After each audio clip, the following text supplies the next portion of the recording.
नमस्कार, मी डी.टी. आंबेगावे. आपण पाहत आहात सत्य पोलीस टाइम्स. लोकसभेच्या घोषणेआधी निवडणूक आयोगाकडून राजकीय नेत्यांना गाईडलाईन्स जारी. लोकसभा निवडणुकीसाठी 7 टप्प्यात मतदान होण्याची शक्यता. येत्या काहीच दिवसात लोकसभा निवडणूक जाहीर होऊ शकते.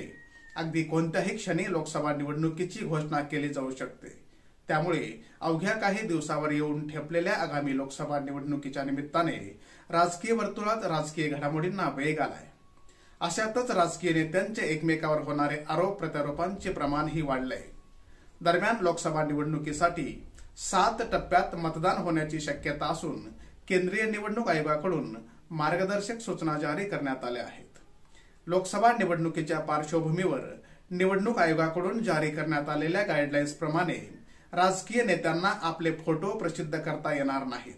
आगामी लोकसभा निवडणुकीच्या पार्श्वभूमीवर लागू करण्यात येणाऱ्या आचारसंहितेच्या काळात आणि संपूर्ण निवडणूक प्रक्रिया पार पडेपर्यंत वेबसाईटवरून राजकीय नेत्यांना आपले फोटो काढून टाकावे लागणार आहेत.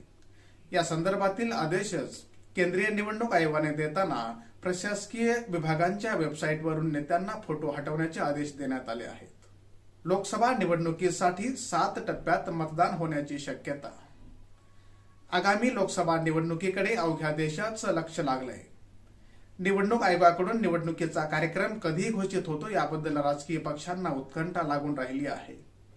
मात्र निवडणुकीच्या तारखा येत्या 14 किंवा 15 मार्च रोजी जाहीर होण्याची शक्यता असल्याची माहिती सूत्रांनी दिली.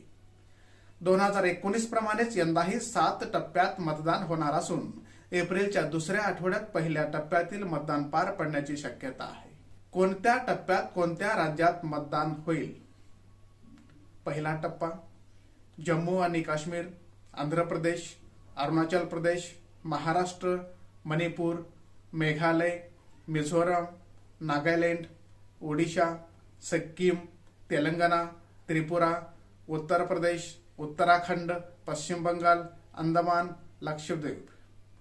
दुसरा टप्पा आंध्र प्रदेश, आसाम, बिहार, छत्तीसगड, जम्मू आणि काश्मीर, कर्नाटक, महाराष्ट्र, मणिपूर, ओडिशा, तमिळनाडू, त्रिपुरा, उत्तर प्रदेश, पश्चिम बंगाल, पुदुच्चेरी.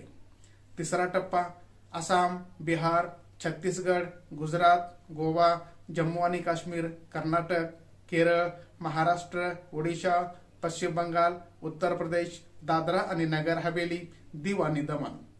चौथा टप्पा बिहार, उत्तर प्रदेश, जम्मू आणि काश्मीर, झारखंड, मध्य प्रदेश, महाराष्ट्र, ओडिशा, राजस्थान आणि पश्चिम बंगाल. पाचवा टप्पा राजस्थान, उत्तर प्रदेश, पश्चिम बंगाल, बिहार, जम्मू आणि काश्मीर, झारखंड, मध्य प्रदेश. सहावा टप्पा बिहार, हरियाणा, झारखंड, मध्य प्रदेश, उत्तर प्रदेश, पश्चिम बंगाल, दिल्ली, एनसीआर. आणि सातवा टप्पा उत्तराखंड, झारखंड, मध्य प्रदेश, पंजाब, बिहार, पश्चिम बंगाल, चंदीगड, उत्तर प्रदेश, हिमाचल प्रदेश.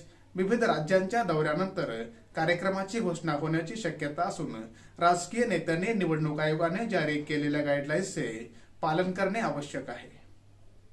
सामान्य जनतेचा बुलंद आवाज, सत्य पोलीस टाइम्स.